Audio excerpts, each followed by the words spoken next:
roi des rois est vivant ici là. Il est puissant. Il est vivant. Il est puissant. Il est vivant. Il est puissant. Ah, qui va acclamer le roi? Qui peut pousser des clameurs vers le roi des rois? Vers le Seigneur des seigneurs. Amen. Oh oui, Père, qu'il est bon d'être dans ta maison. Nos cœurs sont dans la joie. Parce que tu dis dans ta parole, c'est là où tu déverses ta bénédiction. C'est lorsque les enfants de Dieu sont ensemble. C'est là où l'huile coule. C'est là où ta main agit. C'est là où tu apportes des jugements sur nos ennemis. Oh Seigneur, merci pour ta grâce. Merci de nous avoir rassemblés en famille ici. Oui, parce que nous croyons que tu es là, que tu es parmi nous et que tu vas nous faire du bien. Au nom de Jésus. Les saints disent Amen. Et les saints acclament le roi des rois.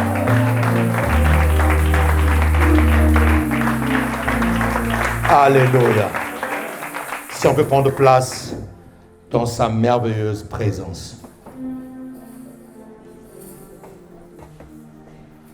En vous saluant bien sûr au nom de notre Seigneur Jésus. Que le Seigneur vous bénisse abondamment. Amen. Alors, j'aimerais simplement nous rappeler notre jeûne et prière que nous avons avant la fin de l'année. Donc du 21 au 4, du 21 novembre au 4 décembre, nous avons jeûne et prière. Je l'avais déjà annoncé avant de partir, mais je n'avais pas encore les dates. Donc le thème du jeûne, c'est crucifier la chair et libérer l'esprit. Il y a des choses qui doivent arriver avant la fin de cette année. J'ai envie de dire à quelqu'un que Dieu n'est pas en retard par rapport à son calendrier. Dieu n'est pas en retard par rapport aux choses qu'il t'avait dites. Dieu n'est pas en retard. Et donc, nous allons crucifier la chair, nous allons libérer l'esprit. Pourquoi? Parce que les choses que Dieu va réaliser, il le fait dans ton esprit. Et si ton esprit est emprisonné au niveau de ta chair, tu ne pourras pas libérer le potentiel. Dieu ne pourra pas accomplir certaines choses avant la fin de cette année. Qui croit que Dieu va accomplir les choses avant la fin de l'année? Si tu le crois fermement que cela t'arrive au nom de Jésus-Christ de Nazareth. Qui me dit Amen ici là? Et donc, notez bien, du 21 novembre au 4 décembre, nous avons jeûne et prière. Ce jeûne et prière, nous le ferons de 6h à 18h, mais lorsque nous vont à 18h, nous ne mangeons que les légumes, directement des légumes. Voilà. Pas des légumes mélangés avec des crevettes, non, les légumes. Pas les légumes mélangés avec les poissons fumés, non, les légumes. Les légumes. Dis à ton voisin, il faut obéir à l'instruction de Dieu. Voilà.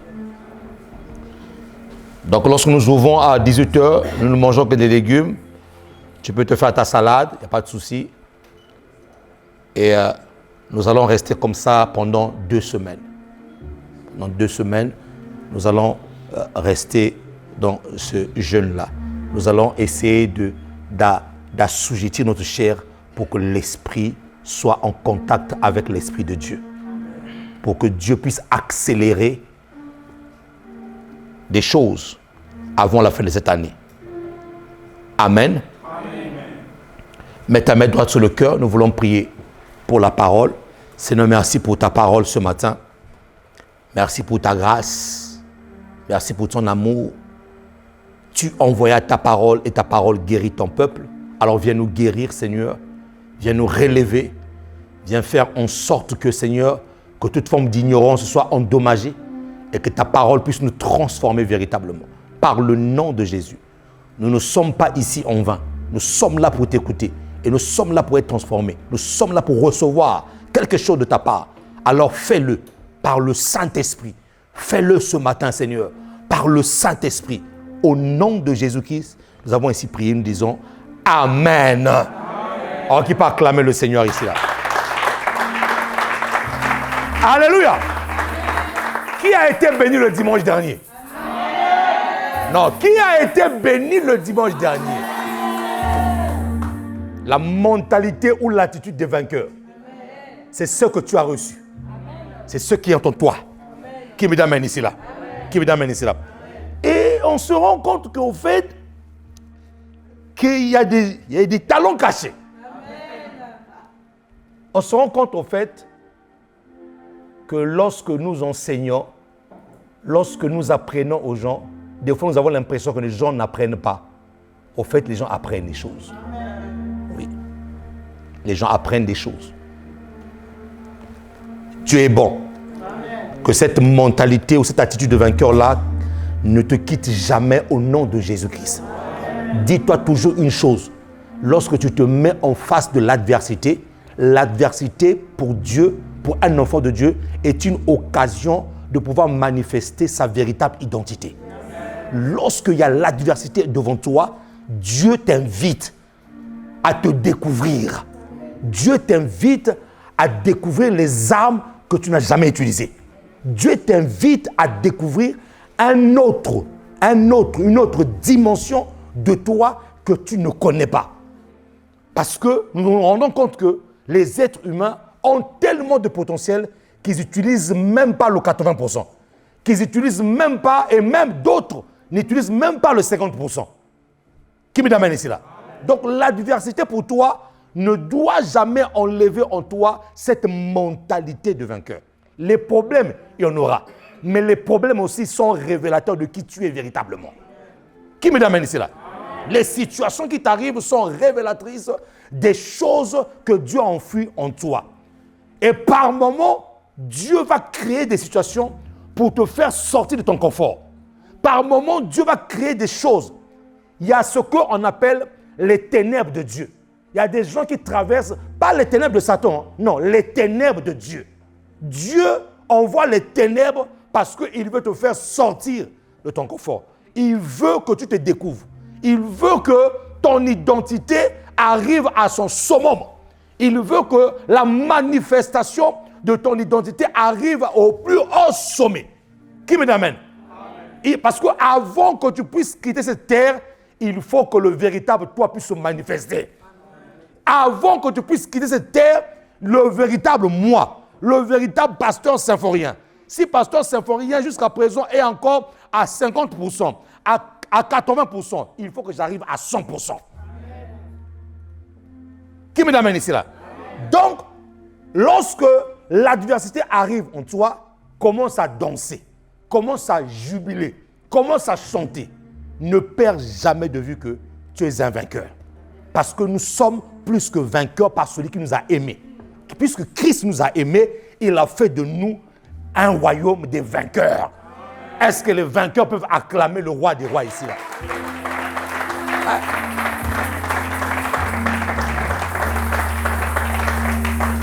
Alléluia. Et nous voulons continuer ce matin, toujours dans notre grand thème des vainqueurs. Nous étions déjà en train de voir quelles sont les choses justement qui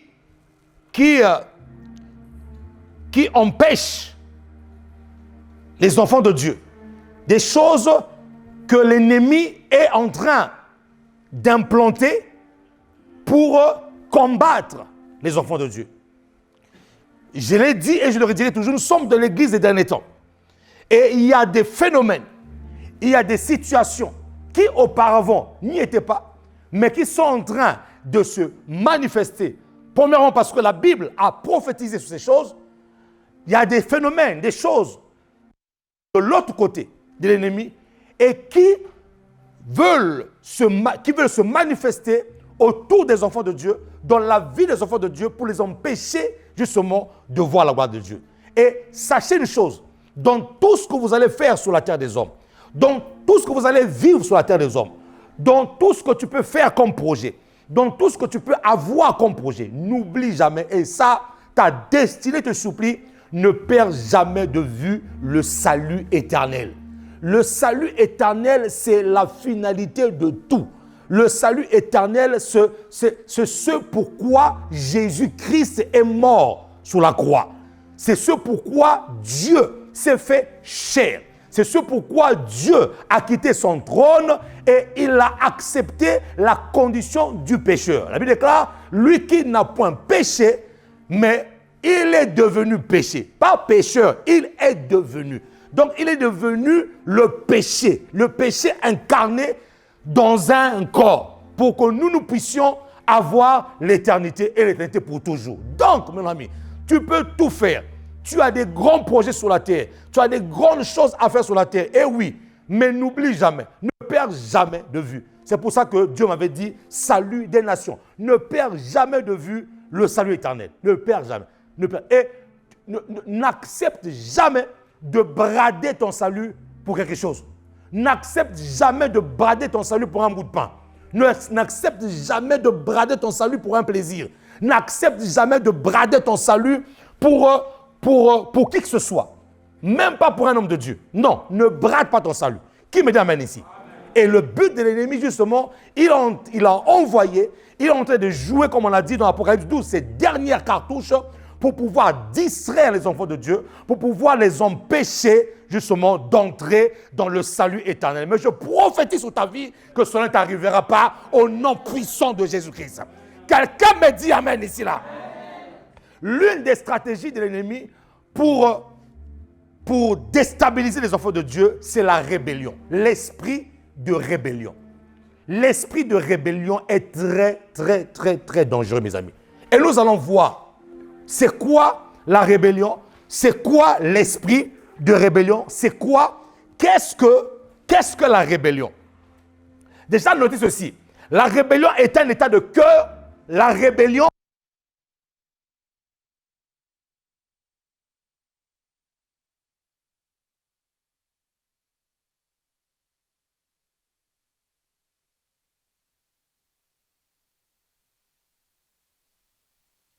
opposition à l'autorité. Chaque fois qu'il y a une rébellion, il y a un mouvement contraire.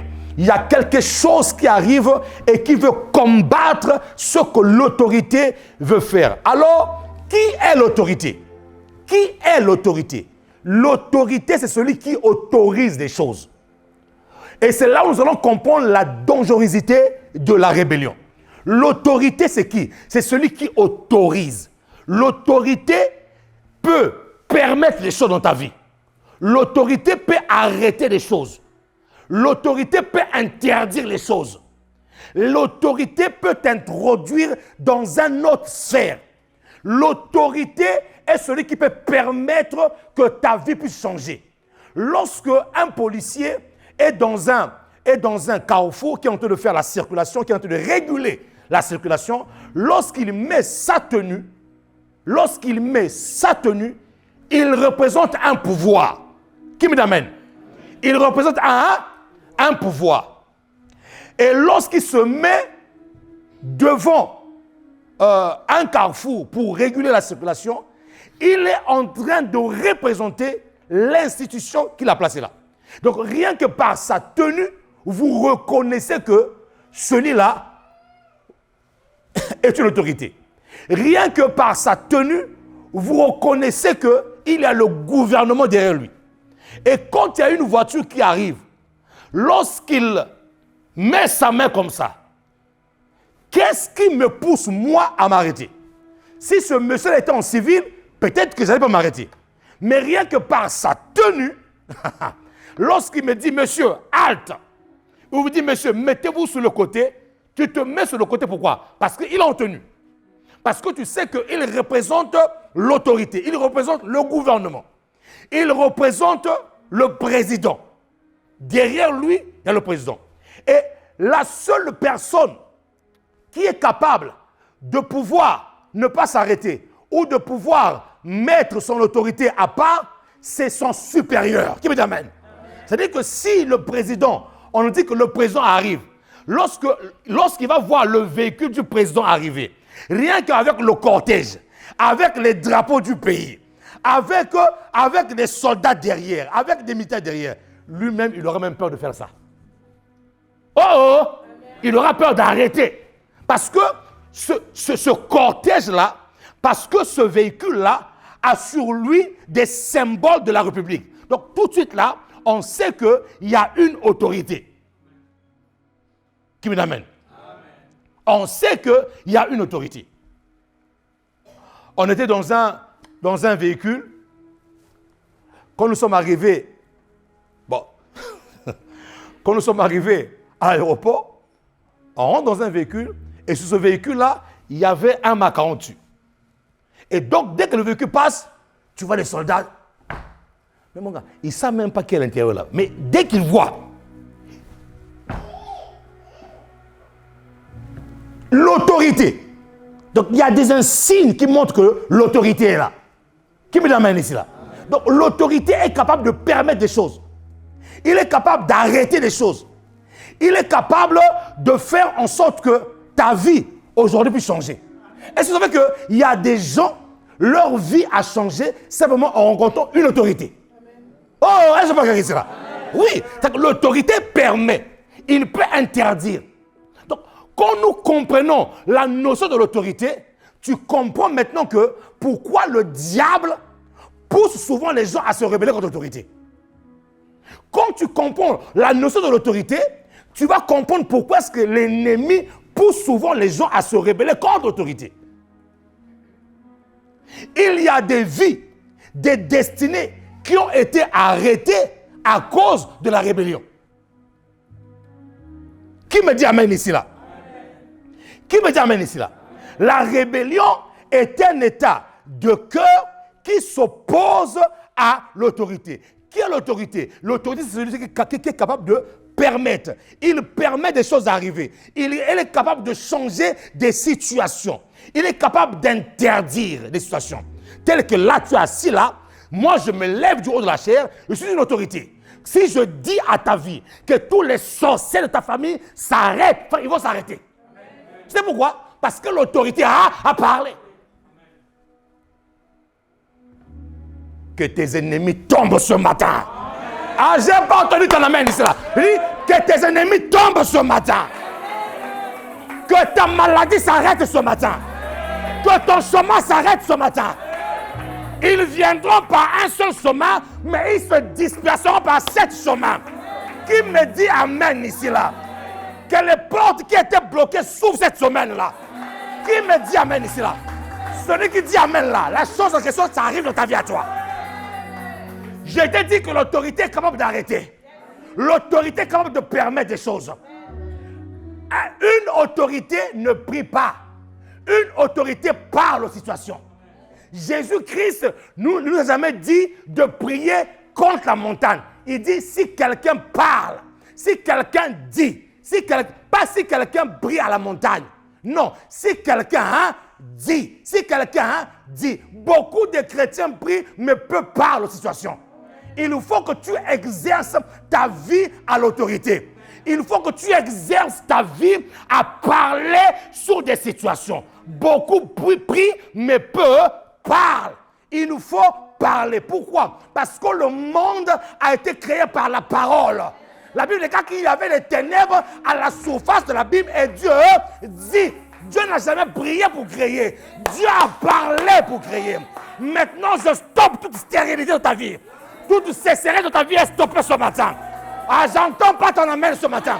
Je stoppe la stérilité. Je stoppe la sécheresse. Au nom de Jésus. Je débloque le mariage ici là. Au nom puissant de Jésus.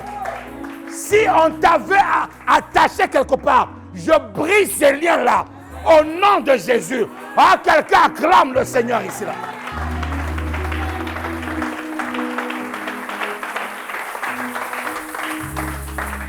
Qui me dit amen? Prends ta parole, prends la Bible, dans le livre d'Exode 12. Vous allez comprendre une chose, mes amis. Dis à ton voisin, il ne faut jamais jouer avec l'autorité.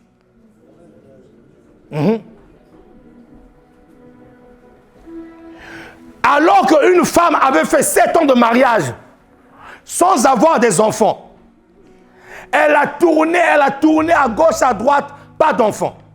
Et le manque d'enfants dans son couple commençait à créer des problèmes. Parce que vous savez qu'il y a des belles familles qui sont très dangereuses.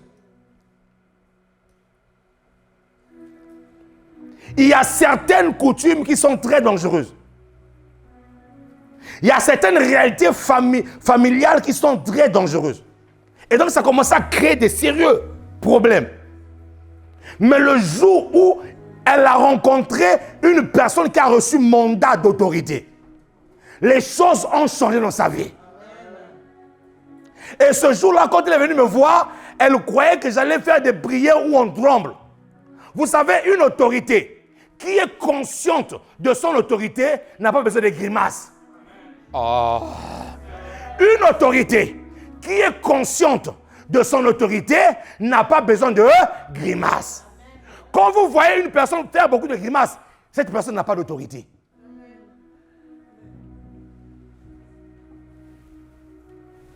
Quand l'autorité se présente, ceux qui doivent faire les choses savent qu'il faut le faire. Elle est venue, on a rendu grâce. Je lui pose la question de savoir. Ma soeur, dis-moi, tu es mariée? Oui, je suis marié. J'ai dit, ça veut dire que tu es dans tes droits. Vous devez savoir réclamer vos droits. J'ai dit, vous devez savoir réclamer vos droits. Donc, tu es dans tes droits.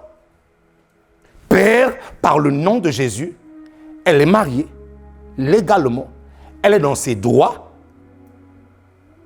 Et donc, il faut qu'elle puisse allaiter. Au nom de Jésus. Amen. Amen. La sœur ouvre les yeux, elle me regarde avec des gros yeux. Là, vous dites, mais pasteur, tu n'as pas tremblé. Mais pasteur, tu n'as pas... Vous savez, vous devez sortir un peu des sensationnels. Hein? Des sensations. L'esprit et la sensation sont deux choses différentes. J'ai dit non. C'est fait. Et l'année prochaine, elle habitait Londres. L'année prochaine, à la même époque, tu viens présenter l'enfant ici. L'année prochaine, à la même époque, elle m'appelle. Pasteur, ton cadeau est venu. Elle a pris Eurostar. Elle a traversé la Manche. Elle a dit, personne d'autre ne va prier pour cet enfant-là. C'est toi. Donc, quand tu es consciente de ton autorité, tu n'as pas besoin de grimaces. L'autorité autorise des choses. Tu vois, ce que je veux autoriser sur ta vie aujourd'hui, là, ça va arriver certainement. Frère, je n'ai pas besoin de trembler pour ça. Non. Je n'ai pas besoin de faire des grimaces. Non. Je n'ai pas besoin de te prouver que je peux. Non. Parce que tu connais qui tu es. Qui me dit amen ici, là? Maintenant, avant qu'on puisse lire le passage, vous devez comprendre une chose. Il y a ce qu'on appelle, il y a deux types d'autorités. Il y a des autorités usurpées et il y a des autorités choisies par Dieu. Église, un conseil. Ne vous mettez jamais sous l'autorité d'une personne qui elle-même n'a pas reçu cette autorité de quelqu'un d'autre. Je répète. Ne vous mettez jamais sous l'autorité d'une personne qui elle-même n'a pas reçu cette autorité de ses pères ou de ses aînés. Qui me dit, est-ce que je parle avec cela? Parce que pour que moi, je puisse autoriser à un démon, voici le principe que beaucoup ignorent. Pour que moi, je puisse autoriser à un démon de quitter un corps, moi-même, je dois être au préalablement soumis à une autorité. Pourquoi beaucoup échouent, même dans leurs prières? Beaucoup de personnes font des prières d'autorité. Démon, je brille, je chasse. Mais elle-même, une vraie rebelle, un vrai rebelle. Elle-même n'est pas soumise à une autorité. Donc, quand tu veux prendre autorité, mes amis, rassure-toi que toi-même aussi, tu es sous une autorité. C'est pour ça qu'il y a beaucoup de combats spirituels que nous faisons qui se sont soldés avec des échecs parce que nous-mêmes, nous ne sommes pas soumis à l'autorité. Dis-moi, Seigneur, je bannis toute forme de rébellion dans mon cœur, dans ma vie, au nom de Jésus. Ciel, écoute-moi. Je suis enfant de Dieu. Terre, écoute-moi. Je suis enfant de Dieu. Mère, écoute-moi. Je suis enfant de Dieu. À dater d'aujourd'hui, je décide d'avoir un cœur d'un enfant. Je décide d'avoir un cœur qui obéit, qui respecte l'autorité. Que cela t'arrive au nom de Jésus de Nazareth. Qui peut acclamer le Seigneur.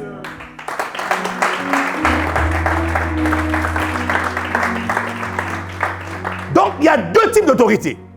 Il y a l'autorité approuvée par Dieu.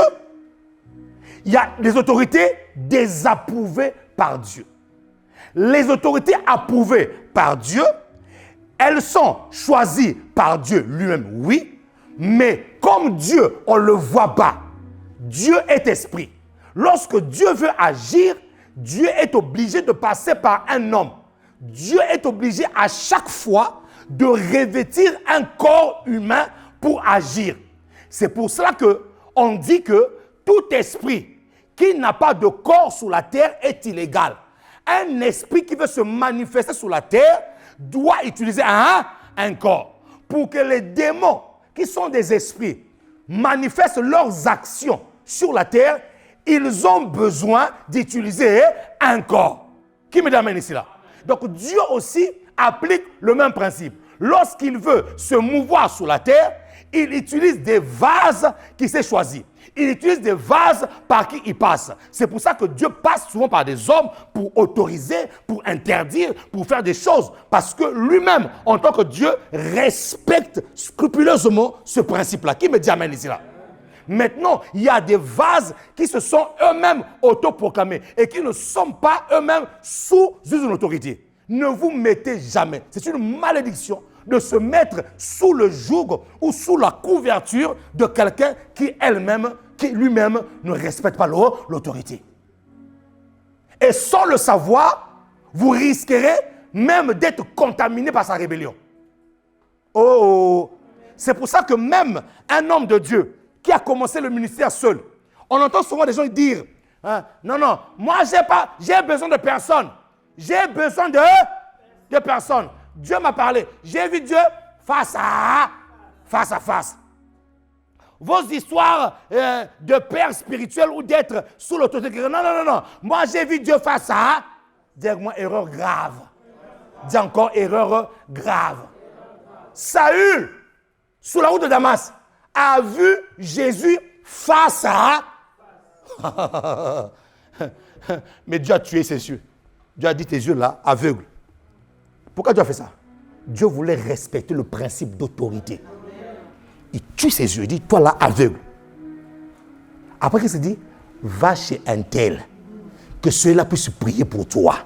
Or, la main qui se lève pour prier pour toi, c'est lui le supérieur. La main qui se lève pour te bénir, c'est lui. Parce que la Bible déclare que l'inférieur ne peut pas bénir le supérieur. C'est le supérieur qui bénit l'inférieur. Donc Dieu dit, même si tu m'as vu face à face, écoute, moi j'ai un principe. Il faut que tu passes sous l'autorité de quelqu'un.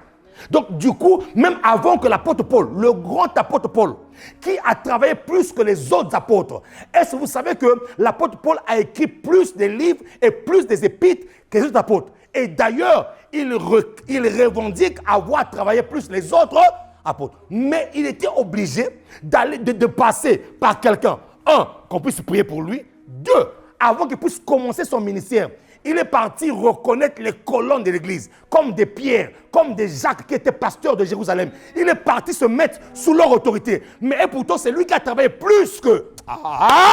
c'est lui qui a travaillé plus que les autres, mais il était obligé de faire quoi? De se soumettre. Je vais aller plus loin. Notre Seigneur Jésus-Christ de Nazareth, Jésus ne s'est jamais introduit lui-même. Lui qui était Dieu incarné dans une chair, il avait besoin de Jean-Baptiste qui dit, voici l'agneau de Dieu, celui qui ôte le péché du monde. Il était obligé de se soumettre. Lui qui était Dieu. Dis-moi, c'est un principe. Ça veut dire que si Jean-Baptiste était mort avant Jésus, Jésus n'allait pas être présenté. Non, moi j'ai vu Dieu fara. Écoute-moi bien. Que tu vois Dieu fara ou firi. Tu as besoin d'avoir quelqu'un qui est une autorité. Il y a des combats dans ta vie. Tu n'auras la victoire que lorsque une autorité a parlé. Je disais à l'une de mes filles qui avait un problème spirituel avec son père. Je lui disais, écoute-moi, tu ne peux pas combattre ton père. Pour qu'un père puisse lâcher, pour qu'un père puisse entendre une voix, il faut qu'un autre père puisse parler. Mes amis, ce sont des principes qui sont très puissants.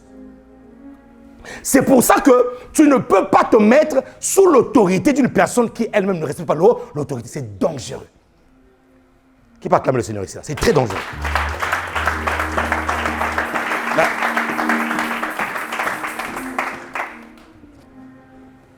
Et donc, connaissant ce principe-là, quelle est la stratégie que l'ennemi maintenant souffle dans l'église pour empêcher les enfants de Dieu de vivre leur bénédiction? C'est la rébellion.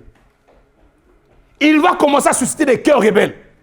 Parce qu'il sait que la rébellion, mon ami, note bien ceci, la rébellion est capable d'arrêter ta destinée. Frère, monte, descend. La rébellion est capable d'arrêter quoi? Ta destinée. Suivez. Tiens-toi debout, on va lire la parole de Dieu. Exode 12, verset 40.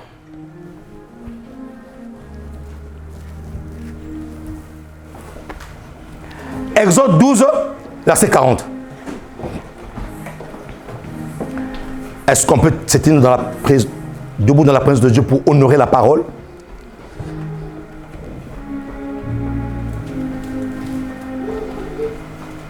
Verset 40. Ouais.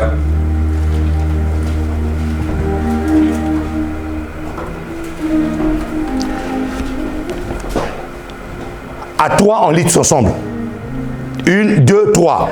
Le séjour des enfants d'Israël en Égypte fut de 430 ans. Encore une fois de plus, le séjour des enfants d'Israël en Égypte fut de 430 ans. Donne-moi un nombre, s'il te plaît. Nombre 26. Nombre 26, verset 10. Nombre 26, verset 10. La terre ouvrit sa bouche et les engloutit avec Corée, comme mourir ceux qui s'étaient assemblés, et que le feu consuma les 250 hommes. Ils servirent au peuple d'avertissement. Nombre 16, 30. Nombre 16, 30. Nombre 16, 30.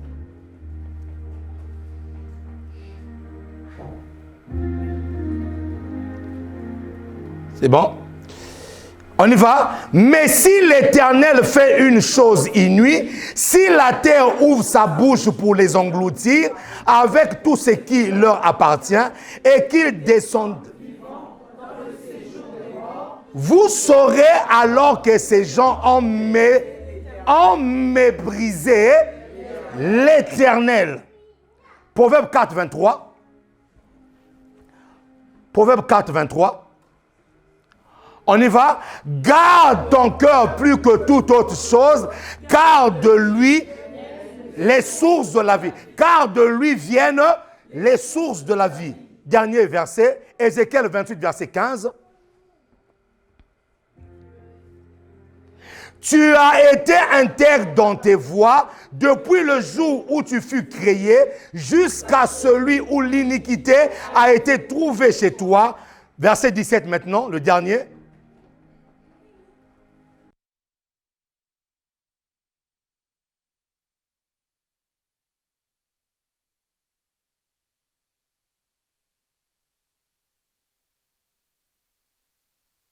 Ton cœur s'est élevé à cause de ta... Acclame le Seigneur, arrête-toi là. Prenons place. Prenons place de ta présence. Alors mes amis, qui a compris c'est qui l'autorité ici là? Qui a compris la définition de l'autorité? Qui a compris la notion... Lève tes mains si tu as compris mon ami. Lève tes mains. Qui a compris la notion de l'autorité? La Bible déclare ceci. Exode 12, 40. Le séjour des enfants d'Israël en Égypte fut de 430 ans. Voilà qu'un peuple a fait 430 ans. Bref, Dieu avait prévu 400 ans. Abraham se retrouve dans un lieu où il reçoit une vision. Je vais paraphraser. Où il reçoit une vision de Dieu. Où il voit son peuple, ceux qui vont sortir de son sein, être en captivité. Et Dieu lui dit, ton peuple Abraham, je te donnerai une terre, la terre de Canaan. Une terre prospère. Une terre qui porte du fruit. Une terre sur laquelle coule le lait et le miel. Une terre bénie. Comme ce matin, ta terre est bénie ce matin. Amen. Oui, ah, vous savez, est-ce que vous savez qu'il y a des terres qui combattent la destinée de certaines personnes? Oui, oui. Il y a des gens, au fait, ils sont sur une terre, mais ils ne prospèrent pas. Je te mets sur une terre bénie. Voici la promesse. Voici les choses. Voici les choses qui vont arriver. Voici les choses qui vont arriver. Et la Bible déclare que le peuple, bref, par leur manque de discernement, au lieu de faire 400 ans en Égypte, ils ont rajouté 30 ans de plus. Ce n'est pas mon enseignement aujourd'hui. Ils ont rajouté 30 ans de plus. Donc, ils ont fait 430 ans. Voilà. Voilà un grand peuple qui a reçu des grandes promesses. Mais nous allons voir qu'au cours de l'histoire, certaines personnes, vous savez, rien ne me garantit. Tel que nous sommes assis là, nous pouvons tous recevoir de Dieu les promesses puissantes. Mais il y a une différence entre recevoir la promesse et rentrer maintenant dans un processus de réalisation de cette promesse. Et c'est là où beaucoup d'enfants de Dieu échouent. Parmi les stratégies, il y a des enfants de Dieu aujourd'hui qui traitent Dieu de menteur. C'est vraiment parce qu'ils sont entrés dans un processus que Dieu n'avait pas prévu pour eux. Il y a beaucoup d'enfants de Dieu aujourd'hui qui disent que ce que Dieu avait dit n'est pas vrai. Parce que simplement, ils sont entrés dans un processus que Dieu n'avait pas prévu pour eux. Donc, et lorsque Dieu annonce, donc j'imagine un peu l'engouement. J'imagine un peu la joie du peuple.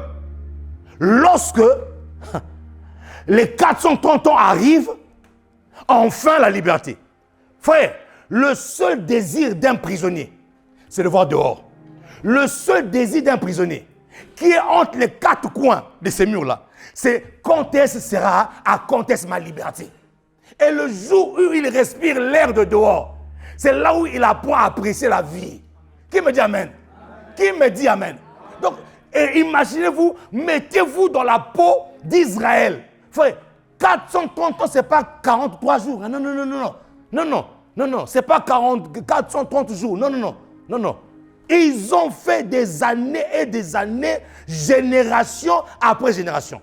Et là, enfin, pendant que je parle comme ça, là, vous savez quoi? Dieu est en train de me dire ici, là, il y a des choses qui ont duré dans ta vie. Mais aujourd'hui, là, c'est le jour de ta liberté. Mon ami, ce que je veux te libérer là n'est pas une prédication, c'est une prophétie que je vais annoncer. Ils ont fait des années et des années. Mais Dieu se réserve toujours un jour de la liberté. Dieu se réserve toujours un jour où il va délivrer son peuple. Et donc, imaginez-vous l'engouement. Imaginez-vous les projets. La personne est encore en prison, mais dit, quand je sortirai, quand je sortirai. Voyez, il est encore en prison. Donc, il y a des rêves qu'on obtient dans la prison. Le jour où je sortirai. Ah, ce jour-là, je vais manger un bon hamburger. Donc, le gars rêve de l'hamburger. Le jour où je sortirai, je vais aller me baigner. Le jour où je sortirai, je vais faire tel projet, mais en prison. Maintenant, imaginez-vous que ce jour-là arrive.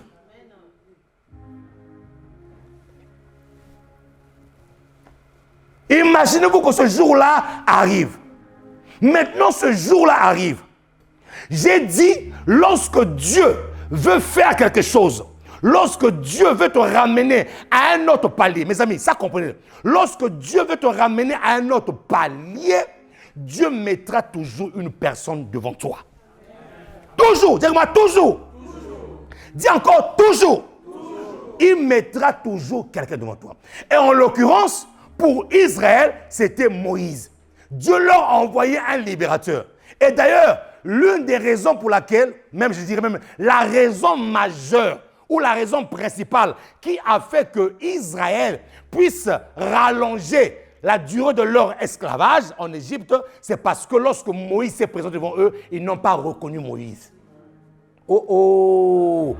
L'une des raisons, ou la raison principale, c'est parce qu'ils n'ont pas reconnu Moïse. Parce qu'ils ont dit à Moïse, qui t'a établi juge entre moi? Lorsqu'il est venu défendre l'Israélite, il a dit, mais qui t'a il ne savait pas que Moïse était établi par Dieu. C'est à cause de cela qu'ils n'ont pas reconnu le bras de l'Éternel au travers de Moïse. Oh, je prie ce matin que Dieu t'ouvre les yeux, que tu puisses reconnaître ton Moïse à toi. Qui me dit amen ici là? Moïse était l'autorité. Moïse était le libérateur. Moïse est celui qui a permis, qui a autorisé, qui a ouvert la porte pour que Israël arrive en terre de Canaan, en terre de promesse. Et je me tiens du haut de la chair. J'ouvre la mer rouge pour toi. Ah, mon ami. J'ouvre la mer rouge pour toi. Je me tiens ici, là. J'ouvre la mer rouge pour toi. Je me tiens ici et je dis, peu importe la durée de ton désert, tu sortiras du désert. Donne-moi un amen vibrant ici, là. Donne-moi un amen vibrant. Donne-moi un amen vibrant ici, là.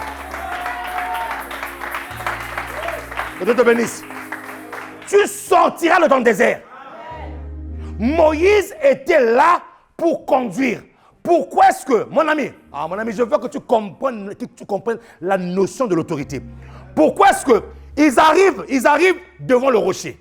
Le peuple a soif. Dis-moi, le peuple a soif. Est-ce que quelqu'un a soif ici là? Je ne sais pas si vous avez saisi que ce message est prophétique. Vous voyez, chaque étape que je donne là, Dieu me parle en fait. Qui a soif ici là?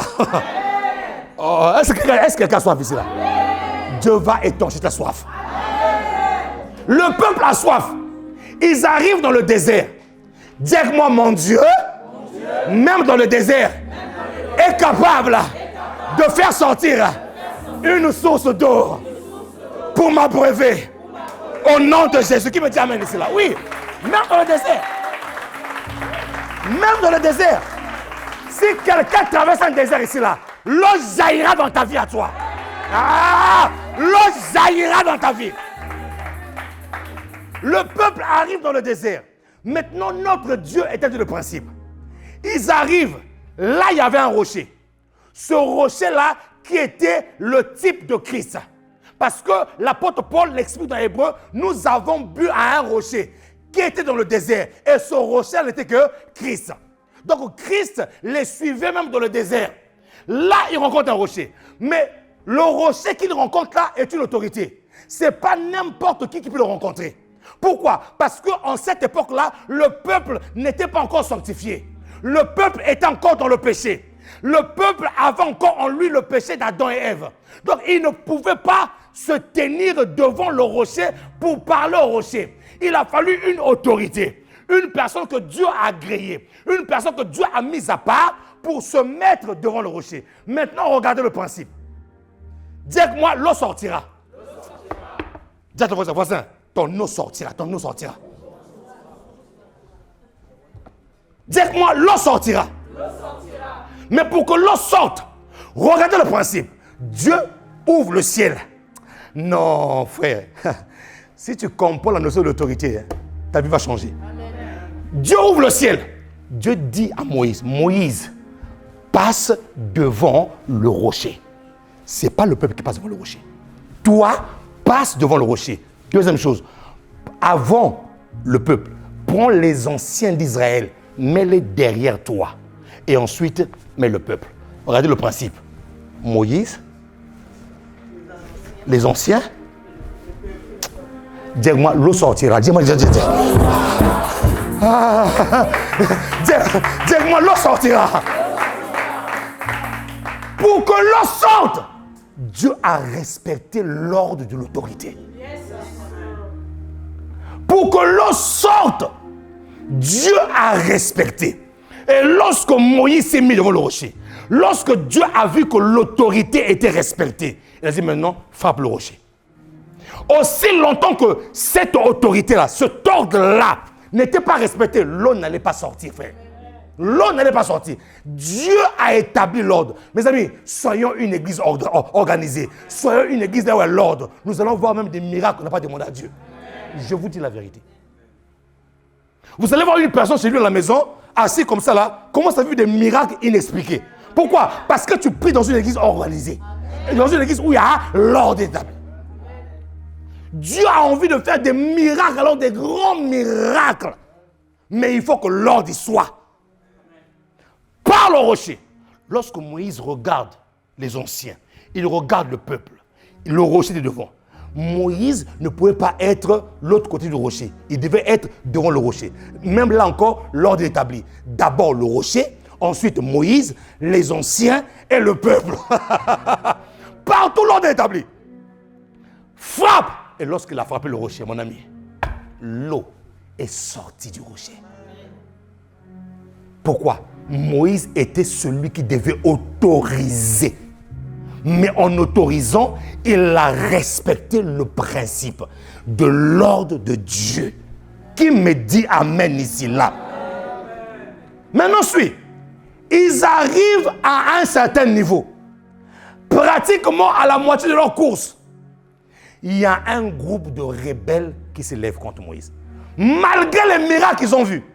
Est-ce que vous savez qu'il y a des gens, malgré les miracles qu'ils voient, ils ne croient pas toujours. Ils ont bu de l'eau du rocher. Ils ont mangé la manne dans le désert. La manne est descendue. Frère, ils ont vu la mer rouge se fondre en deux. Il y a des personnes qui ont un cœur, malgré les miracles que tu peux faire, ils ne croient pas.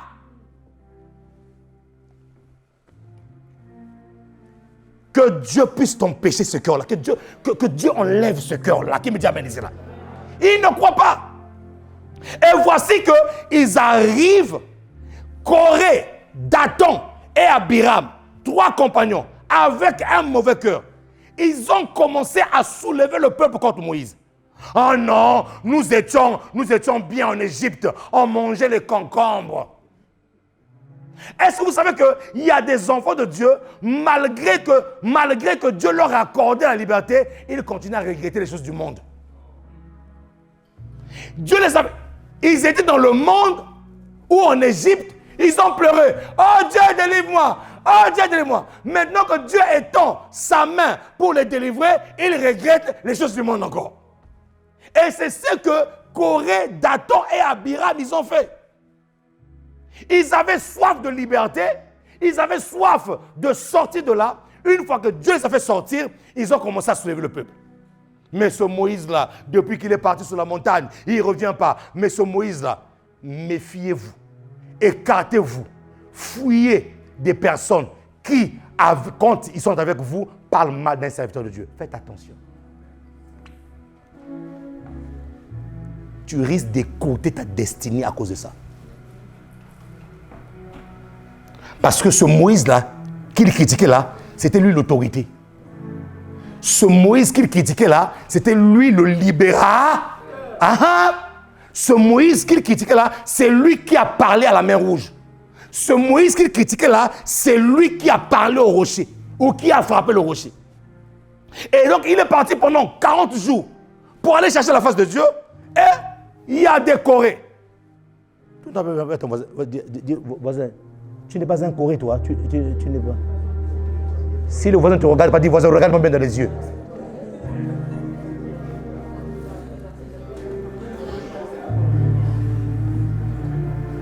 Dieu me dit ceci.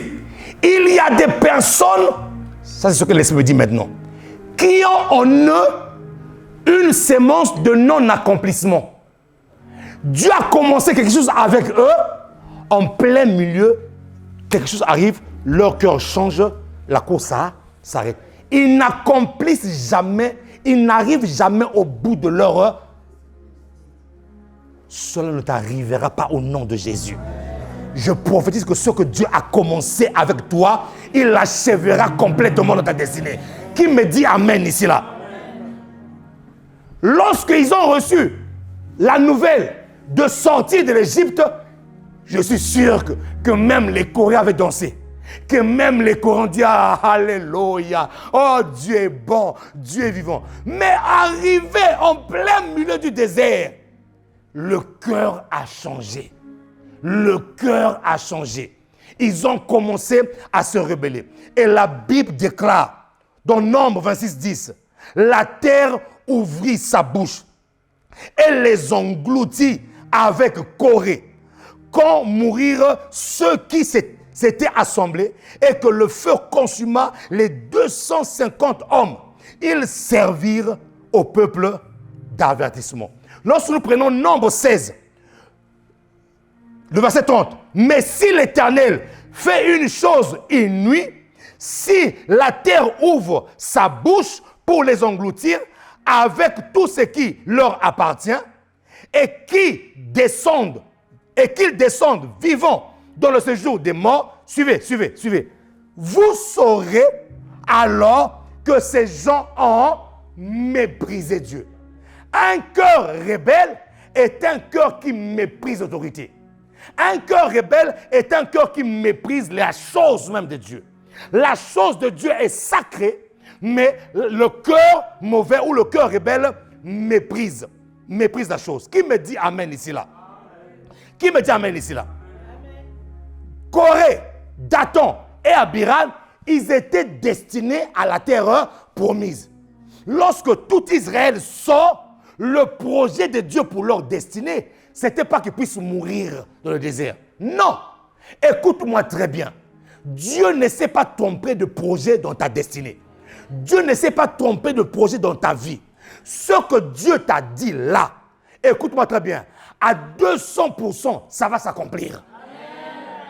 Mais maintenant, il faut que tu arrives à une dimension de ta vie où tu dois faire la part des choses entre la promesse et la réalisation et la mise en marche des principes de Dieu. Qui me dit amen? Corée, Dathan et Abiram se sont arrêtés en cours de chemin à cause de leur rébellion. Comment veux-tu qu'une personne qui est pour toi, cette personne qui doit autoriser les choses dans ta vie, que tu puisses te rebeller contre elle? C'est pour ça que le diable pousse les enfants de Dieu, pousse ceux qui ont des grandes promesses de se rebeller contre l'autorité, de mépriser l'autorité. Parce que le diable sait que là où l'autorité est méprisée, cette personne-là ne pourra pas recevoir, ne pourra pas bénéficier pleinement ce que Dieu a prévu pour lui. Ça ne t'arrivera pas au nom de Jésus de Nazareth. Ah, qui peut acclamer le Seigneur ici là?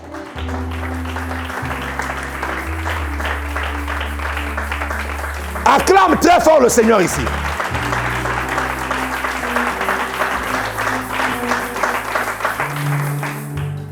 Et vous allez voir les enfants de Dieu se fatiguer à l'église. Ils sont fatigués. Ils sont fatigués pourquoi? Parce qu'ils ont dilué l'autorité. Ils sont fatigués pourquoi? Parce qu'il n'y a personne pour parler. Ne vous en faites pas. Même quand on dit que je suis béni, nous sommes bénis de toutes sortes de bénédictions spirituelles dans les lieux célestes. Cette bénédiction-là, pour que ça descende, il faut un principe. Je vous dis la vérité. Il faut des principes. Voici ici des hommes qui ont arrêté leur course en plein chemin. Ils n'ont pas vu la terre de Canaan. Ils n'ont pas vu, ils n'ont même pas touché. Il y a des gens qui ont mangé tout simplement le lait, ou bien qui ont bu le lait et le miel rien que par leurs yeux. Ils ont vu ça de loin, mais ils n'ont pas touché. Il y a des gens comme ça de leur vie. Ils voient des choses. Ils voient la promesse de loin. Ah, Dieu avait dit, ils voient de loin. Mais ils n'ont pas. Ah, mon ami, toi tu toucheras. Non, tu toucheras. Vous savez quoi? Ça fait très mal. Hein? Regardez. Ça fait très mal. Hein?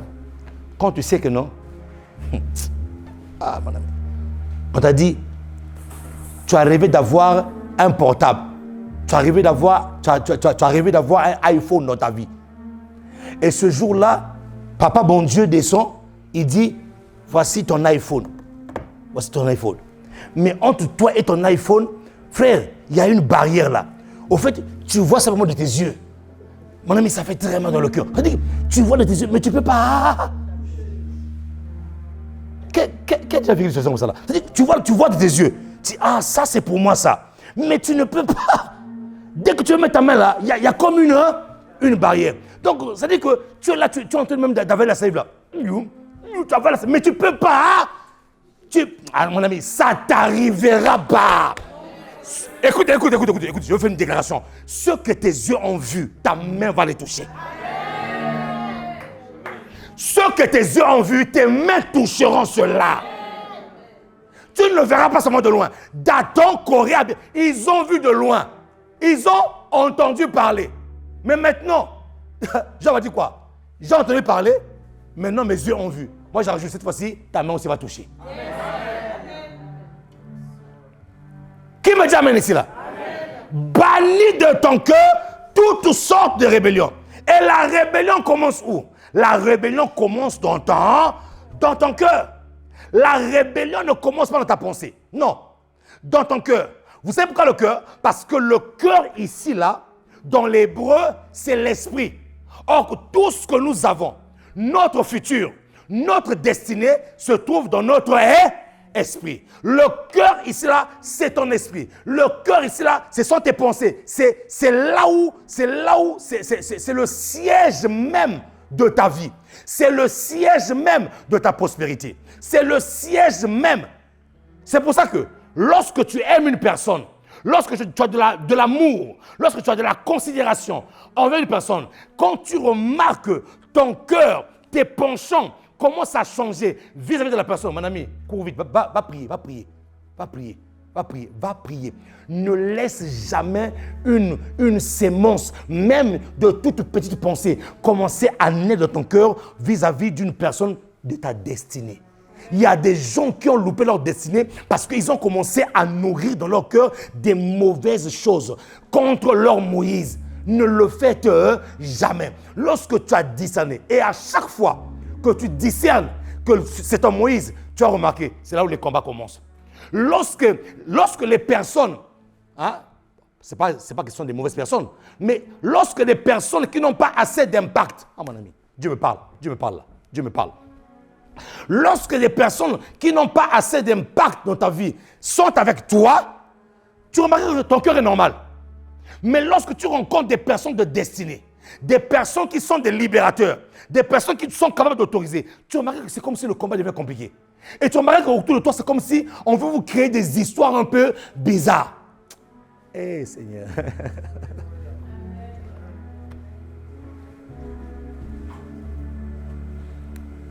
Je disais à ma femme, Chou, à l'étape où nous sommes arrivés là,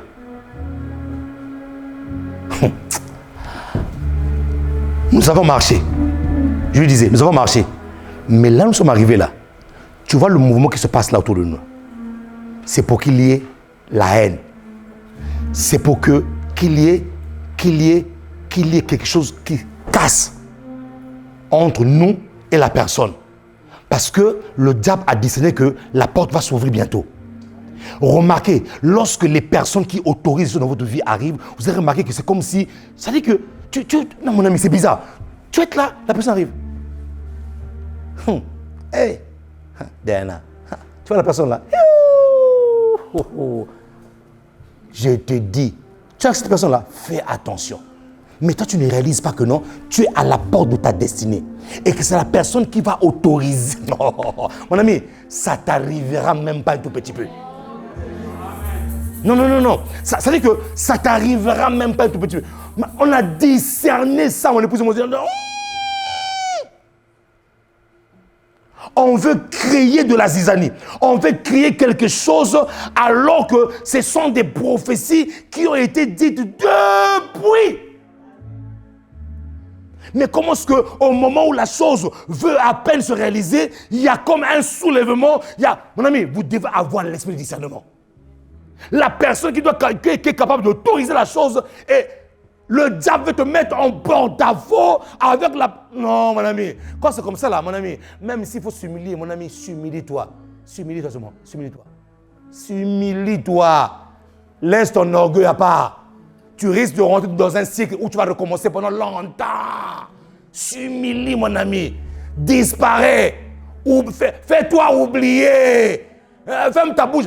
Même quand tu parles beaucoup là, dis ma bouche, juste là. Ne parle.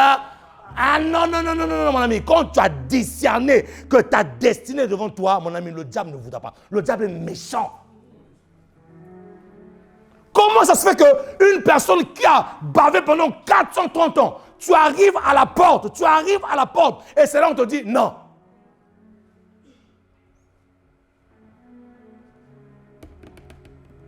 Ne laissez jamais dans vos cœurs une pensée mauvaise prospérer. Aussi petite qu'elle soit. Je dis bien aussi petite qu'elle soit. Dès que ça commence. Mes amis, moi avec les personnes de destinée, ne pensez pas qu'on est super sain quand on appelle Jéhovah. Non, mon ami, des fois tu peux te dire, mais pourquoi lui il a fait ça? Pourquoi? Mon ami, à un moment donné, tu sens tout le monde ton cœur, un pincement dans le cœur, tu dis, hé, Seigneur. Mon ami, tu te réponds tout de suite. Parce qu'il attaque pour que ce qui est dans ton cœur ne puisse pas se réaliser. Mais ça va se réaliser. Proverbe 4, 23. Garde ton cœur plus que tout autre. Garde ton... touche ton cœur. Dis, je garde mon cœur. Dis encore, je garde mon cœur. Dis plus fort que ça. Je garde mon cœur. La Bible déclare plus que tout autre, car de lui viennent les sources de la vie, mon ami. Les sources de la vie sont dans ton cœur. Et où est-ce que le diable implante la rébellion? C'est aussi dans le cœur. Et lorsque ton cœur devient un cœur rebelle, tu viens de fermer les vannes. Tu viens de fermer les vannes des sources de la vie. Les sources de la vie se trouvent dans ton cœur. C'est quand ton cœur est bon. Est-ce que vous savez, mes amis, je vous dis la vérité, est-ce que vous savez qu'il y a des gens qui ne prient peut-être pas, qui ne connaissent pas le Seigneur, mais qui ont un bon cœur? Ces personnes-là vivront très longtemps. Oh, ils ne connaissent pas peut-être le Seigneur, mais ils ont un cœur bon. Ils ont tellement fait du bien aux gens. Ils ont tellement ouvert des portes. Leur cœur était tellement un cœur sympathisant, un cœur qui n'était pas calomniateur, un cœur qui était un cœur aimant. Ces personnes-là ne prient pas le Seigneur. Vous allez remarquer, ces personnes-là, il va atteindre 180 ans, il va atteindre 100 ans. Mais le chrétien qui vient à l'église, là, tellement que à 30 ans, AVC. À 30 ans. Pourquoi? Parce que le cœur, mon ami, le cœur. Mais tu vas te dire, mais comment est-ce que lui là, il ne prie pas? Mais oui, mais parce qu'il a un bon cœur. Dieu dit, il fait sortir le soleil pour des bons et pour des méchants. Il y a des œuvres qui parlent devant Dieu. Écoute-moi, chrétien ou pas chrétien, il y a des œuvres qui parlent devant Dieu. Jairus n'était pas un chrétien. Jairus était un soldat romain. Jairus avait ses faux dieux. Oui, parce que la Rome antique était assise sur les coutumes de la Babylone. Donc, ils avaient leurs dieux. La Rome antique a été influencée par la Grèce. Quand tu arrives en Grèce, ils ont plusieurs dieux. Le dieu soleil, le dieu de la lune. Donc, les Romains, ils avaient leurs dieux. Ils ne connaissaient pas Dieu. Mais quand il vient plaider pour la guérison de son enfant, les disciples ont dit, maître, tu vois la synagogue là? Papa, c'est lui qui a construit ça. Est-ce qu'il était chrétien? Non, répondez-moi. Est-ce qu'il était chrétien? Il y a certaines dispositions de cœur. Que tu sois chrétien ou pas chrétien, mon ami, Dieu est capable de te récompenser à cause de ça. Ne pensez pas que Dieu récompense seulement les enfants de Dieu. Oui, la différence c'est quoi? C'est que nous on va aller au ciel. Eux s'ils ne se convertissent pas, c'est l'enfer. Mais toi et moi, on est convertis. Mais au niveau du cœur, écoutez-moi très bien. Lorsque la Bible déclare ici là, garde ton cœur plus que toute autre chose, la Bible n'a pas mentionné si c'était le cœur d'un chrétien ou le cœur d'un païen. Ça n'a pas été mentionné. Il dit seulement garde ton. Donc à n'importe qui, que tu sois chrétien, c'est un message pour ça, Seigneur. Que tu sois chrétien ou pas chrétien, dès l'instant où tu gardes ton cœur, et que tu respectes les principes de Dieu, ça ne vous choque pas par moment que vous voyez des enfants des ténèbres briller plus que les enfants de la lumière. Mais comment ils font? Ils n'ont pas Dieu. Ils n'ont pas Dieu. Il y a certains milieux où les enfants des ténèbres se réunissent. Non, tu sens qu'il y a un amour terrible. Mais tu viens chez les enfants de Dieu qui se réunissent, ils passent leur journée à envoyer des WhatsApp, des téléphones pour critiquer. Mais comment veux-tu? Tu t'appelles enfant de Dieu. Mais comment veux-tu, avec ce cœur-là, que Dieu puisse ouvrir les écluses des cieux? Il ne pourra pas. Garde ton cœur. Où est-ce que Dieu a déposé les sources de la vie? Les sources de la vie n'ont pas été déposées dans le cerveau. Les sources de la vie ont été déposées dans le cœur. Et remarquez une chose, la plupart, s'il y a un endroit physique ou spirituel que le diable attaque beaucoup, c'est le cœur. C'est pour ça que la Bible déclare ceci. Nous n'avons pas à lutter contre la chair et le frère. S'il y avait à lutter contre la chair et les choses, tu vas commencer à claquer tout le monde. Tu vas être un distributeur des gifles automatiques. Clac, passe ici là, clac. Oui! Si tu rentres dans ce combat-là, tu abîmes ton cœur. Garde ton cœur. Tu dois garder ton cœur plus que ton argent de le compte en banque. Parce que la Bible déclare plus que tout autre. Plus que tout autre. Donc ça veut dire que le cœur est un trésor qui doit être cadenassé, qui doit être mis dans les coffres forts, qui doit être protégé. Apprenez à refouler des mauvaises pensées qui viennent. Pourquoi est-ce que les chrétiens se retrouvent souvent avec un empilement des pensées de leur cœur? Parce que le jour où la première mauvaise pensée a commencé, ils n'ont pas fléchi leurs genoux pour dire « Hé, pensée, quitte mon cœur ». Ils ont dit « Oh, c'est juste une pensée. C'est juste une pensée. » Maintenant, tu le fais une fois. Tu le fais 2 fois. Tu vas le nourrir. 3 fois, tu nourris encore. Or, la chose que tu arroses finit par faire quoi? Ah, grand. C'est comme cela qu'on établit ce qu'on appelle des forteresses de pensée. La personne qui te fait du mal aujourd'hui, ce n'est pas le jour où il te fait du mal qu'il a commencé à te faire du mal. Non, il a commencé à penser ça depuis. Ça a commencé comme un grain de sénévé dans son cœur, mais qu'il a négligé, qu'il a dit c'est juste une pensée. Mais à force de le dire 1 fois, 2 fois, 3 fois, 4 fois, tu es en train d'arroser. Il y a des gens ici ou ailleurs, je sais en tant que pasteur, pertinemment, même si j'ai une super onction, même si j'impose mes mains sur lui, l'onction ne traversera pas. Pourquoi? Parce que là, au niveau de son cœur, il y a ce qu'on appelle un argile, il y a un bouchon d'argile qui est là, qui a fait que la personne a tellement mal parlé de moi, la personne a tellement mal dit, mal dire, maudire, mal dire, maudire. Maudire, c'est mal dire. Il a tellement mal dit. C'est-à-dire que même quand tu mets l'onction, même là où l'onction veut agir, il y a un tel bouchon dans son cœur qui a fait que l'onction ne traverse pas. L'onction ne vient pas exciter. L'onction ne vient pas toucher. L'onction ne vient pas réveiller son esprit pour que son esprit puisse libérer la chose pour laquelle elle cherche.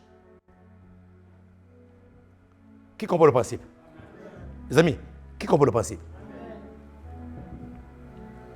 Faites attention.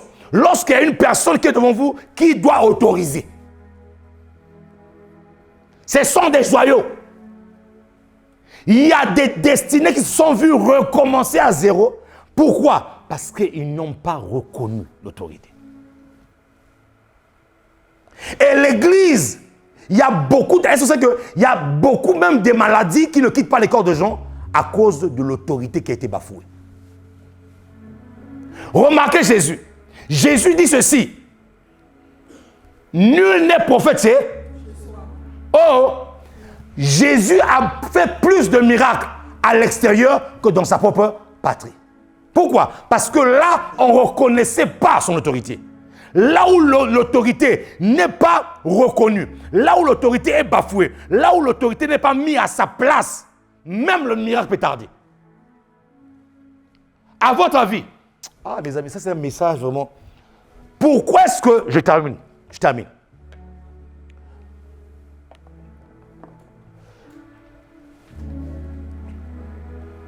Pourquoi est-ce que, même dans le monde, pourquoi est-ce qu'il y a tous ces protocoles autour d'un président? Vous pensez que c'est en vain? C'est spirituel.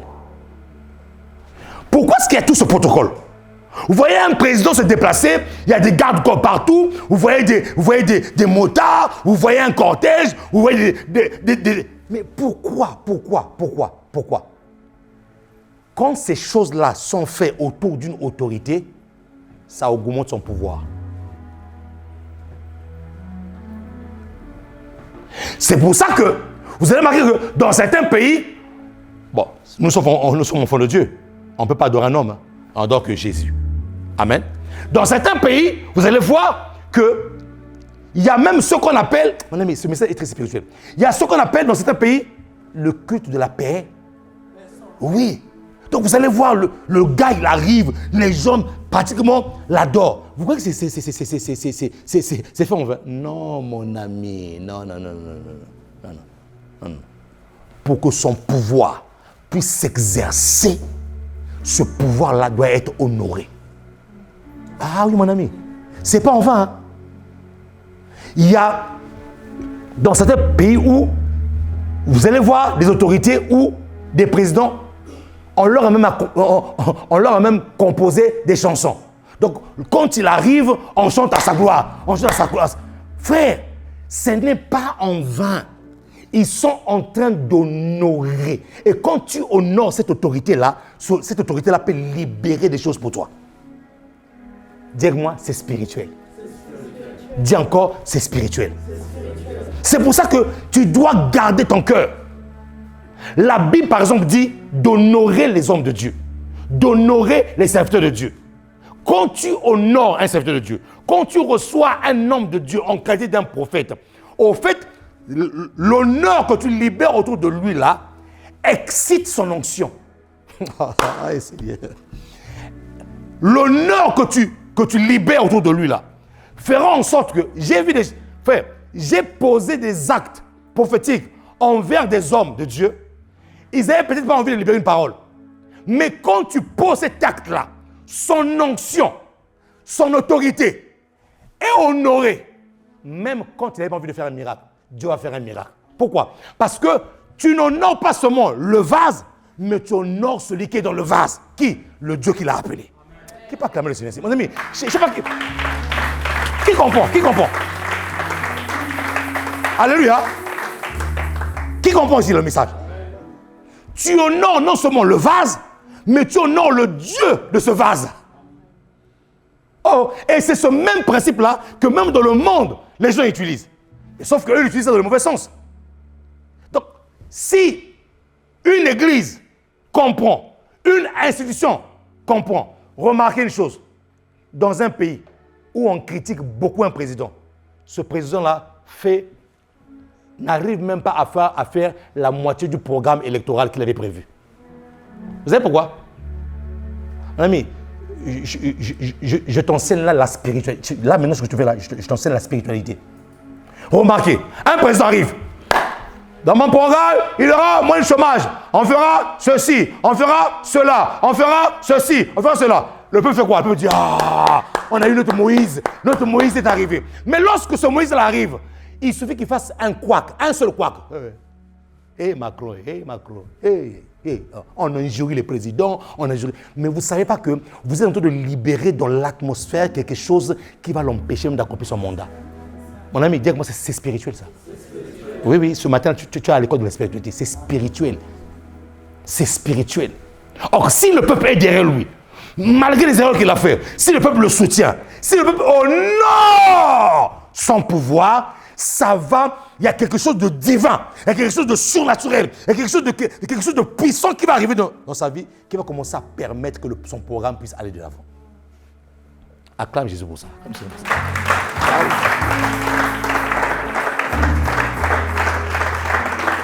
C'est pour ça, Église, si le monde le fait, nous, en tant qu'enfants de Dieu, ne le faisons pas.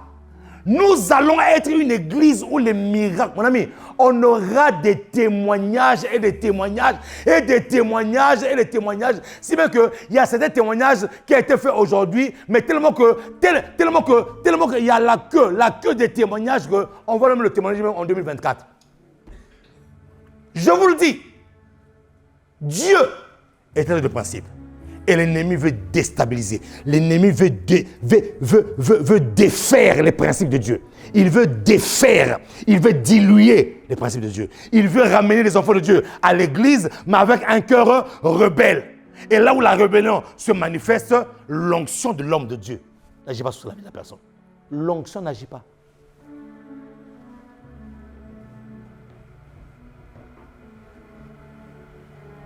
Qui veut honorer l'autorité ici là?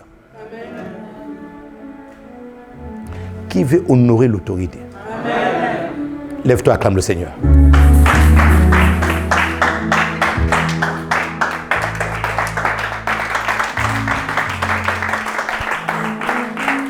Acclame le roi des rois, le Seigneur des seigneurs. L'une des stratégies de l'ennemi dans l'église du 21e siècle, c'est de ramener la rébellion. Mais nous sommes en train de déclarer, dans cette église, il n'y aura pas de rébellion. Élève ta voix pendant une minute, commence à paralyser la rébellion. Chasse, chasse, chasse. Mets la rébellion dehors. Dis, Seigneur, ici, là, pas de rebelle. Je ne vais jamais louper ma bénédiction. Je ne vais jamais louper, Seigneur, la grâce que tu m'as faite. Je refuse de regarder la terre promise de loin. Je refuse, Seigneur. Je vais toucher le lait et le miel. Je toucherai. Mon ami, prie le Seigneur. Prie. Prie. Je veux les prières ici, là. Je veux prie en battant les mains. Bats les mains. Disperse. Disperse la rébellion. Disperse la rébellion. Qui peut disperser? Disperse-moi la rébellion. Commence à disperser. Je te dis que tu rentreras. Tu verras Canaan. Quelqu'un verra Canaan ici là. Tu verras ton Canaan. Mais disperse la rébellion. Ah! Est-ce que quelqu'un peut prier ici là? Je veux des prières ferventes. Je veux des prières de feu ici là. Je veux des prières. Rakatayanda kaya masakaya. Rakatayanda randeskai. Rodakaya. Randekai. Radekataya. Rodekataya. Radakaya tatatata. Randakataya. Rodekaya. N'arrête pas de battre tes mains. Batte tes mains. Taka, taka, taka. Rama. Retakaya basa. Rondo bobo. Rendekeya. Rindakaya ya ya ya ya ya. Une femme prie. Un homme prie. Mets ta ferveur. Mets ta ferveur. Mets ta ferveur. Mets ta ferveur. Mets ta kaya taka rakataya. Randa. Rakataya. Rekataya ndabasa. Où est ta ferveur? Où est ta ferveur? Taka, taka, taka. Disperse. Disperse la rébellion. Disperse la rébellion. Disperse-moi ça. Ton cœur est libre. Ton cœur sera free. Ton cœur sera un cœur réceptif. Un cœur prompt. Un cœur qui va recevoir de Dieu. Le miracle. Ton miracle est à la porte. Ton miracle est à la porte. Mais disperse la rébellion. Disperse toutes ces choses. Disperse. Makayandes. Korataya. Rendeyaba. Makoyababa. Donc je ne te dis pas d'arrêter de battre les mains. Continue à battre les mains. Shatakayaba. Nous sommes en train de disperser. Nous sommes Takataya. Reta. Rekataya. Randakayama.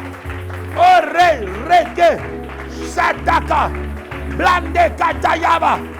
Rodakataya Takata. Rendekete. Rondo Bobobo. Yemaya. Mets ta ferveur. Mets ta ferveur. Mets ta kaya baba. Oh, est-ce qu'il y a des prières ici là? Est-ce qu'il y a des prières ici là? Est-ce qu'il y a des prières? Des prières. Moi je cherche des prières. Randeskai. Rotekaya. Shatakaya baba. Yondoskai. Yetakaya nabasa. Yotobosa. Rébellion, tu n'empêcheras pas. Rébellion, tu n'empêcheras pas ma destinée de s'accomplir. Je mets la rébellion dehors de mon cœur. Je mets la rébellion dehors de mon cœur. Je mets Kataya, Randaskayaba, Rondoboshai, Shatakaya. Dehors, dehors. N'arrête pas de battre les mains. Batte tes mains. Yamasanta, Gotoya, Lumataya. Là où tu es en train de battre les mains, tu es en train de disperser. Tu es en train de disperser toute forme de rébellion dans ta destinée, dans ta vie.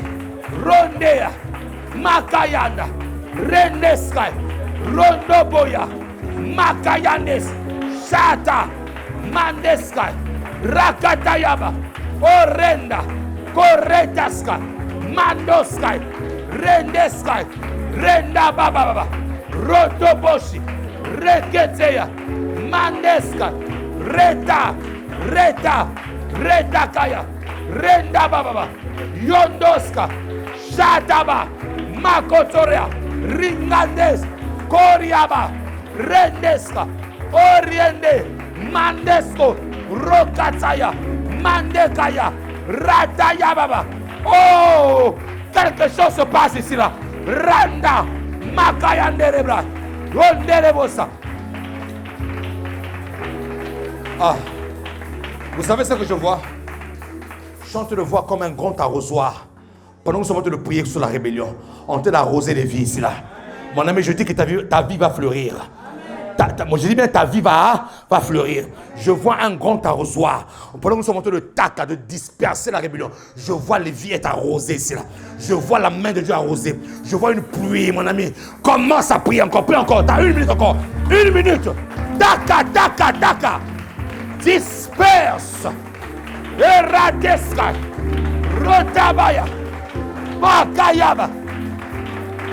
Si ton ciel était bloqué à cause d'une rébellion, si ton ciel était fermé, Leidas, Roteba, Makayenda, Rakataya, Shata, Rondeska, Makotaya, Liketea, Reka, Rondesko, Makarabai, Retakaya, Kotaye, Shadaba, Rotebai, Makoteya, Rindeka, Ronde, Raya, Okai, Rakata, Mandes, Shada, Rakata, Nakataya, Rondeska, Robaya, Rakataye, Loidesh,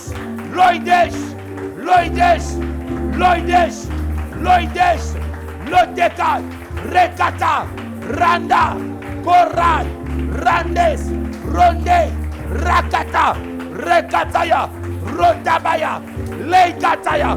Quelque chose arrive sur ta destinée, sur ta vie. Rodeke, Rakataya, Rendaba, Orekata, Shata, Makoraya, Redakaya, Mandeska, Kotebaya, Rimande, Koteyama, Orabaya. Au nom de... Acclame très fort le roi du roi. Wow. Garde tes mains levées. Père, je te prie. Je me joins au cœur de tout un chacun ici. Je me joins à chaque cœur ici. Et nous venons te demander pardon. Toutes les fois, soit volontairement ou involontairement, nous avons été rebelles. Soit volontairement, soit involontairement, l'autorité n'a pas été mise à sa place. Et il y a des ouvertures qui ne sont pas ouvertes dans notre vie. Nous te demandons pardon. En commençant par moi-même, Seigneur. Pardon. là où nous n'avons pas mis l'autorité à sa juste valeur. Oh Seigneur, pardonne-nous Seigneur. Toi le Dieu de la miséricorde, toi le Dieu du pardon, toi le Dieu de la restauration, toi le Dieu, lorsqu'on crie vers toi, au travers de toi, au travers de ce cri, nous pouvons obtenir miséricorde. Alors nous te demandons Seigneur, qu'il y ait un nouveau départ aujourd'hui. Qu'il y ait un nouveau départ aujourd'hui. Au nom de Jésus-Christ. Je vois la main de Dieu enlever un kyste ce matin. Je vois la main de Dieu arracher un kyste. Ce kyste-là part de ton corps. Ce kyste-là part de ton sein. Au nom puissant de Jésus-Christ. Tu reçois ta guérison. Tu reçois ta délivrance. Au nom puissant de Jésus. Parce que l'ordre a été établi. Oh oui, parce que l'ordre a été établi. Je commande maintenant. Lâche prise. Au nom de Jésus. Oh, c'est...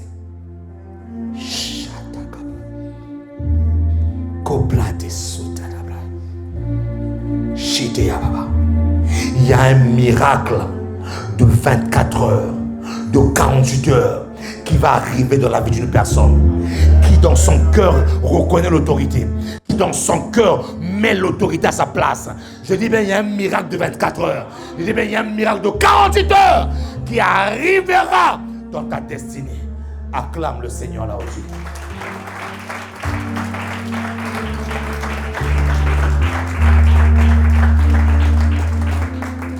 Amen. Si tu crois au miracle, cela va t'arriver. Amen. Si tu comprends le principe d'autorité, cela va t'arriver. Il y a des portes qui s'ouvrent dans la vie que lorsque tu reconnais l'autorité. Ne sois jamais amnésique. Ne sois jamais dans la folie d'oublier ce principe. Qui me dit amen ici. Acclame le Seigneur. Garde tes mains levées, Père, merci pour ta présence. Merci pour ce temps de culte. Merci pour ta parole. Nous renvoyons ton peuple dans la joie. Nous renvoyons ton peuple dans la paix. Nous renvoyons ton peuple dans la grâce. Nous renvoyons ton peuple dans l'amour. Seigneur, merci pour le cœur que tu as restauré aujourd'hui. Merci pour le cœur que tu as restauré aujourd'hui. Merci pour le cœur que tu as restauré aujourd'hui. Aucune racine de rébellion ne sera trouvée en nous. Parce que le diable est mauvais. Et chacun d'entre nous ici, là, à cause de son cœur, va atteindre sa destinée. Au nom de Jésus. Que la grâce du Seigneur soit sur vos vies. Que le Seigneur vous accompagne. Que votre semaine soit une semaine fructueuse. Au nom de Jésus. Les saints disent Amen. Et les saints acclament très fort le roi. Que Dieu vous bénisse. Bon dimanche à tous. Salut ton frère, salut ta soeur et Julie, je t'aime de l'amour du Seigneur.